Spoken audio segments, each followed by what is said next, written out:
Mapagpalang araw po sa ating lahat mga kakalingap. Kung bago ka pa lamang sa aking channel baka pwede paki-subscribe, like, share.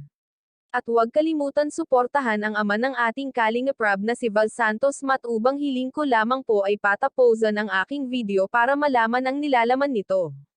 Isa na naman pong masayang pangyayari sa ating mga manunood dahil may nadagdag na naman po sa ating K-Angels at nagkita-kita na po ang 6 na K-Angels sina Dara Joy, Roseanne, Rena, Melka at Eden at masaya sila sa mga nagtatanong bakit wala si BNC at Carla. Opo, bakit nga ba wala silang dalawa? Sana po ay marami pang mga K-Angels ang madagdag at matulungan ni Kalingap dahil marami ang nangangailangan ng tulong niya ngayon lalo't mahirap ang buhay ngayon. Marami ang naghahangad na sana ay isa sila sa mga matulungan ni Kuya Rab. Sa muling pagkita-kita ng mga K-Angels ay nagbonding sila at kita naman natin mga kakalingap na masaya sila.